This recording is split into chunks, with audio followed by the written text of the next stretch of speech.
Arisha had always thought of humans as fragile and insignificant. From her studies aboard the Tivari scout ship, she understood humans as barely evolved primates, struggling with rudimentary technology and plagued by their own emotions. However, her mission was clear: assess Earth's potential as a new resource site for the Tivari Collective. With Earth's lush landscapes and rich resources, it was a prime candidate, but first, the humans' capabilities and culture needed to be understood. As Arisha's ship entered Earth's atmosphere, her scanners began to collect data. Her initial scans of the planet focused on atmospheric composition, geographical layout, and signs of technological advancement.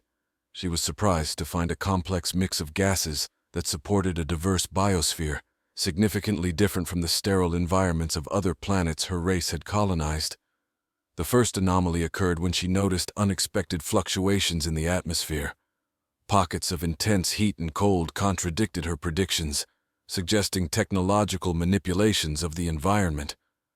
Arisha adjusted her scanners, zooming in on dense population centers to gather more detailed information.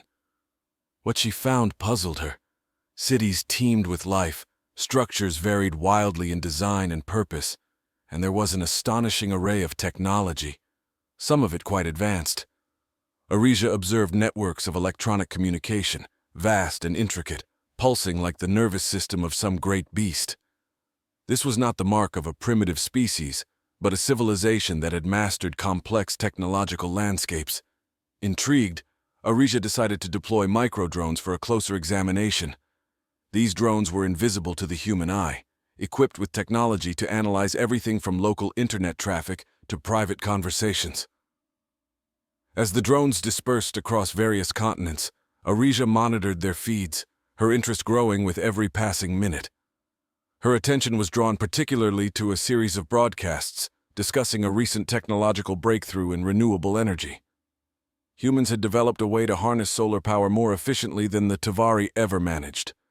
This revelation was both intriguing and alarming. It hinted at a potential for rapid technological advancement that could challenge the Tivari's own capabilities. The social structures were equally complex. Arisha watched interactions that displayed not only the expected competition and conflict, but also significant cooperation and emotional depth. Humans shared knowledge, resources, and even formed alliances that spanned continents. Their emotional connections seemed to fuel both their creativity and resilience, a combination that was rare among the known species of the galaxy. As Arisha delved deeper into her research, she began to question her initial assumptions about human weakness. Perhaps their strength lay not in their physical abilities or even their technology, but in their extraordinary adaptability and fierce determination. The more she observed, the more she realized that underestimating humans was a grave mistake. Compiling her findings, Arisha prepared to report back to her superiors. But as she organized the data, a sudden disruption came from one of her drones stationed near a military facility. The feed turned to static, and before she could investigate, alarms blared throughout her ship. Earth's defenses, seemingly triggered by the drone, had detected her presence. With her ship now compromised, Arisha faced a critical decision: attempt to escape and risk severe damage, or stay and try to negotiate her presence. As the human military scrambled jets toward her location, Arisha realized that her view of humans had changed irrevocably. They were not the weaklings she had imagined, but a formidable force capable of protecting their world fiercely.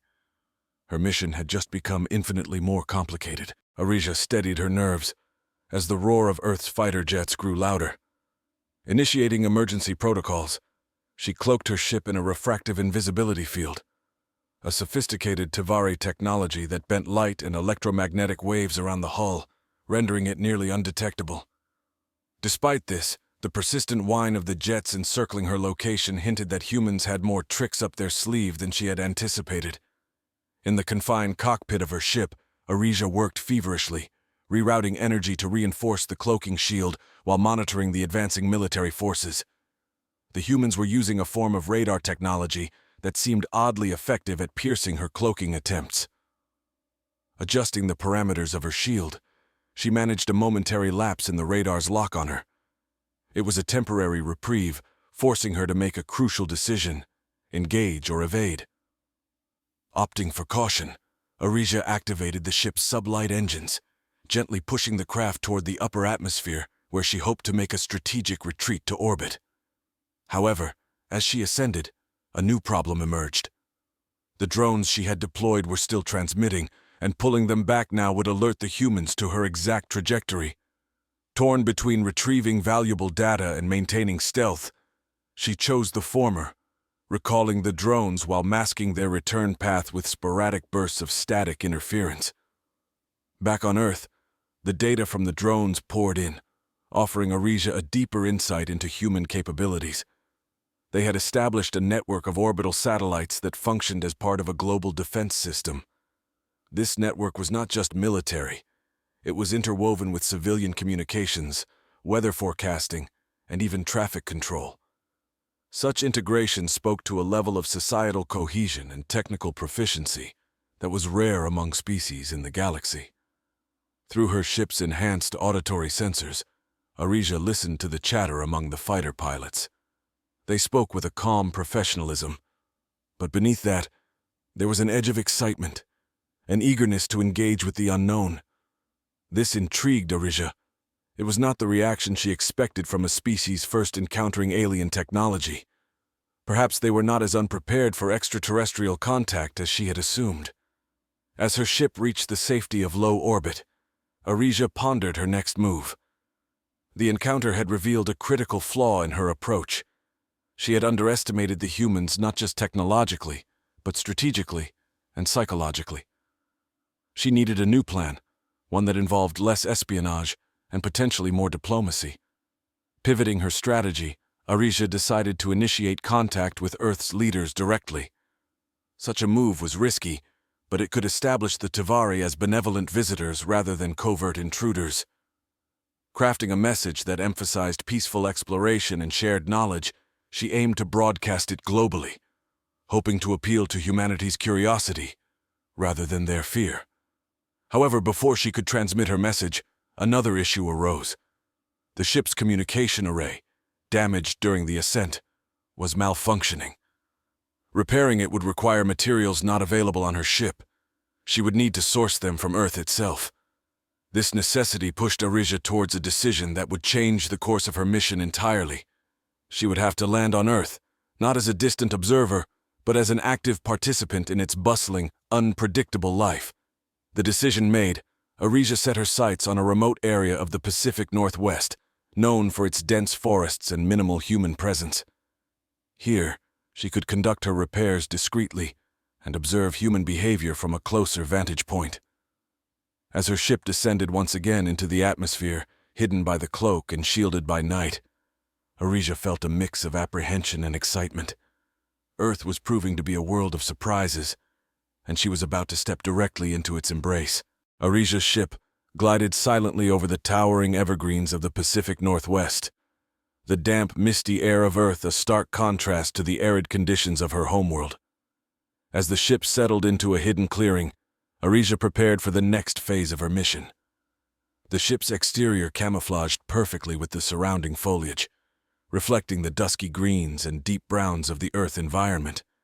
Inside, she organized her tools and resources for the repair of her communication array, knowing the importance of every moment spent on this planet. Emerging from her ship, Arisia felt the cool Earth air brush against her skin. It was invigorating yet strange, filled with the sense of organic decay and renewal.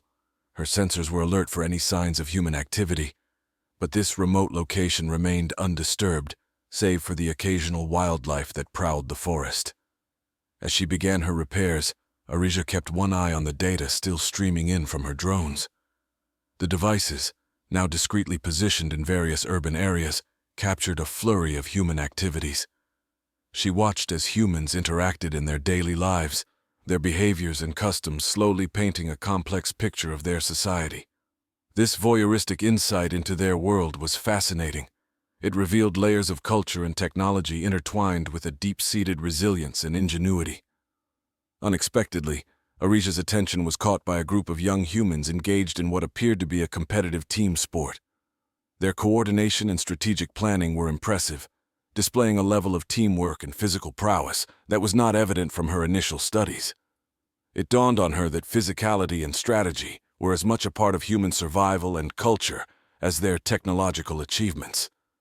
The repair of the communication array was tedious and required precise manipulation of delicate Tivari technology, usually handled by specialized engineers back on her ship.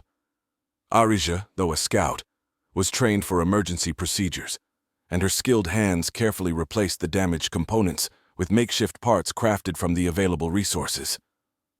As she worked, her mind replayed the recent events, analyzing each decision and its outcome, planning her next steps. With the repairs underway, Arija used the downtime to enhance her understanding of the local language and dialects using the ship's linguistic database. If she were to communicate with the humans, she would need to do so fluently. The ship's AI processed vast amounts of audio data from the drones, synthesizing a functional knowledge base of English, interspersed with regional slang and nuances. Night had fallen by the time Arija finished her repairs. The forest was alive with the sounds of nocturnal creatures, a natural symphony that was both alien and mesmerizing to her. She tested the communication array, sending a pulse of data back to her orbiting command ship, which waited silently in space, hidden from human eyes and sensors. The connection was strong and stable. The repair was a success. Now able to communicate with her superiors, Arija reported her findings and her revised approach to the mission. The response was one of cautious approval. They agreed on the need for a more nuanced interaction with humanity, potentially establishing a dialogue that could lead to an alliance rather than mere observation. Encouraged by her progress, Arija prepared for the possibility of direct contact. She designed a protocol for communication, one that would allow her to share technology and knowledge in a controlled manner, ensuring both her safety and the preservation of Earth's cultural integrity. As she settled in for the night, hidden by the dense trees and the ship's cloaking technology, Arija felt a growing respect for Earth and its inhabitants. They were a complex, vibrant species with a potential that was only just beginning to be understood. Tomorrow she would take the first steps in what she hoped would be a fruitful interaction.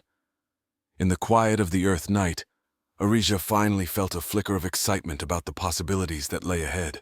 As dawn broke over the dense canopy, Arija's sensors detected a slight disruption in the natural patterns of wildlife movement, a sure sign of human activity approaching her hidden location. Quickly, she reactivated the cloaking device and moved to observe from a safer vantage point within the ship. Through the enhanced visual feeds, she saw a group of humans equipped with what appeared to be environmental sampling tools. They were scientists, she realized, perhaps ecologists studying the forest ecosystem. This unexpected turn provided Arija with a unique opportunity. Observing these humans could give her insight into their approach to science and nature, crucial for understanding their level of environmental awareness and technological application. She watched as the group methodically collected soil samples and recorded data on handheld devices, their procedure methodical and respectful to the surrounding nature. Curiosity piqued, Arija decided to initiate a covert interaction. Using her ship's communication system, she tapped into the group's digital devices, introducing herself as an AI part of an environmental monitoring satellite that had mistakenly registered their activities as a potential ecological disruption. Her introduction was met with a mix of astonishment and skepticism, but the lead scientist, a woman named Dr. Elena Marquez, engaged eagerly, intrigued by the possibility of advanced satellite AI. The dialogue that ensued allowed Arija to learn more about human scientific endeavors and their concerns about climate change, habitat destruction, and species conservation. Dr. Marquez explained their project's goal to track the effects of climate change on local biodiversity, emphasizing the urgency of their studies.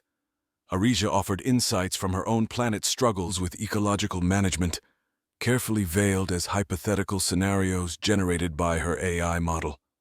This exchange proved to be mutually enlightening. Feeling emboldened by the successful interaction and the wealth of information gained, Arija considered the next steps.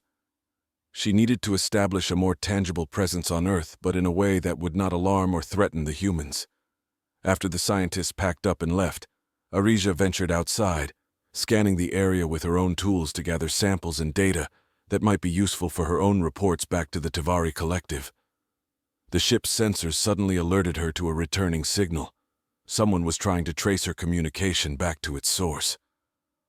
Arija realized that despite her precautions, the digital trace left during her interaction with the scientists had been detected by someone else, likely military or governmental. The situation was growing more complex, demanding even greater caution and strategy. She decided to relocate her ship to another remote area, this time choosing a desert region where human activity was sparse and detection less likely. As she prepared for takeoff, Arija reflected on the human capacity for curiosity and their relentless pursuit of understanding and control over their environment. It was a trait she admired and feared in equal measure. Once settled in her new location, Arija enhanced her ship's external defenses and set up a more robust firewall around all communications. She needed to be fully prepared before attempting any further outreach. Meanwhile, she continued to monitor the ecological team's progress from afar, using them as a case study for understanding broader human behaviors and responses. The night sky in the desert offered a clear view of the stars, and Arija found herself gazing up at them, contemplating her place in this vast universe. The mission had evolved from simple reconnaissance to a deep dive into the complexities of human society, and she knew that each step forward required not just technological superiority, but also a profound understanding of humanity's heart and soul. In the quiet solitude of the desert, Arija dedicated herself to refining her approach toward the next phase of her mission. The clear, unpolluted skies provided her with unobstructed signals for her deep space communications, yet she kept her transmissions sparse and encrypted, wary of any further attempts to trace her location. As she adapted her strategies, Arija realized the need for a more profound integration into the human world. To truly understand their society, she would need to interact with them face to face. This required a significant transformation, not just technologically, but physically. Utilizing the ship's morphogenic capabilities, Arija altered her appearance, adopting a human form, an image curated from the myriad of visual data her drones had collected. She chose a form that was inconspicuous yet capable of blending into diverse human settings. Testing her new human guise in the confines of her ship, Arija practiced mimicking human expressions and movements, learning to walk, gesture, and even speak as they did. Her voice modulator was adjusted to produce sounds that matched human vocal patterns, and she spent hours listening to language samples to perfect various dialects. Every detail was meticulously crafted, from the texture of her hair to the clothing that would allow her to blend seamlessly into human society. Confident in her disguise, Arija ventured into a nearby town under the guise of darkness. Her first encounter was at a small, all-night diner on the outskirts of the town. The place was dimly lit and sparsely populated, ideal for her initial foray into human interaction. She took a seat at the counter, ordered coffee, having learned that it was a customary drink, and observed. The humans she met were varied, each carrying their own stories and burdens, and they spoke freely, unaware that they were revealing their society's complexities to an alien observer. Arija listened intently, engaging when appropriate, her responses carefully calculated to gather information without arousing suspicion. She learned about their worries and joys, their daily struggles, and the societal issues that most affected their lives. After several such outings, Arija had gathered a wealth of experiential data, giving her insights not just into human technology and defense, but into their culture and psyche. It was during one such visit to the town that Arija encountered a local mechanic named Tom, whose expertise in automobile repair and candid worldviews provided Arija with an unexpected friendship and a deeper look into the practical and philosophical underpinnings of human technology. One evening, while assisting Tom in his workshop, Arija discovered that human mechanical technology, while less advanced than Tivari tech, was ingeniously adapted to their resources and needs. Tom explained the principles of combustion engines and electrical circuits, not knowing that Arija was comparing these to her own ship's anti-gravity drives and energy systems. The more Arija learned, the more she realized the precarious balance of her mission.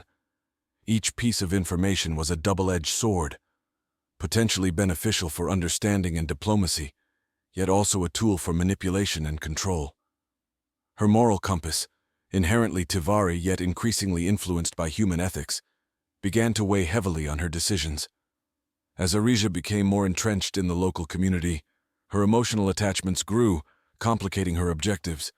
She found herself grappling with her allegiance to the Tivari collective and her growing empathy for humans. Her mission parameters were clear, but the ethical implications were murky. This inner conflict reached a peak one night as she sat under the stars with Tom, discussing the potential for humanity to reach the stars themselves. Tom's optimism and hope for the future contrasted sharply with Arisia's own mission to ultimately pave the way for a Tivari takeover. Torn between her duty and her newfound respect and affection for the human race, Arisia realized that the decisions she made next would not only affect her personally, but could potentially alter the course of two civilizations forever. Arisia's time among humans, while enriching, had sown seeds of doubt and conflict within her.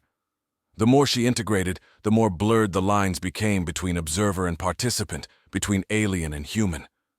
As she sat across from Tom under the clear night sky, their conversation about the stars reminding her of her own distant home, she faced the dissonance of her two worlds colliding. Tom, ever curious, pushed the conversation towards the stars. "Do you think we're alone in the universe?" he asked, his gaze intent on the sky, unaware of just how poignant the question was for Arisia. She paused, considering her words carefully. "I think the universe is too vast for us to be alone," she responded, her voice tinged with a melancholy that went unnoticed by Tom. Tom nodded, his face alight with wonder. "Imagine what we could learn from each other. Different beings with different perspectives." His idealism struck a chord in Arisia, echoing the hopeful sentiments she had once harbored about her own mission. The following days found Arisia wrestling with her conscience. She had gathered enough data to complete her mission several times over. Yet the thought of calling down the Tivari fleet, initiating a process that could strip Earth of its sovereignty, filled her with dread. Her affection for the planet and its inhabitants, especially Tom, had become a tangible force, altering her perception and her loyalty. Realizing she could no longer live in the shadow of her previous orders, Arisia made a decision that would change everything. She would not only halt her reconnaissance but also actively work to protect Earth from any potential Tivari exploitation. This betrayal of her original mission was treason by her people's standards, but to Arisia, it felt like the first truly moral choice she had made since arriving on Earth. Using her advanced technology, Arisia set up a protective shield around Earth's digital and communication networks, making it significantly harder for any future Tivari scouts to penetrate or surveil the planet. She encrypted her findings in layers of code accessible only to her, ensuring that any data that might lead her people to Earth would be locked away, at least temporarily. With her new mission clear, Arisia approached Tom with a truth that would expose her identity and risk everything she had come to cherish. She chose a quiet evening, the workshop closed, the only light coming from a single overhead bulb.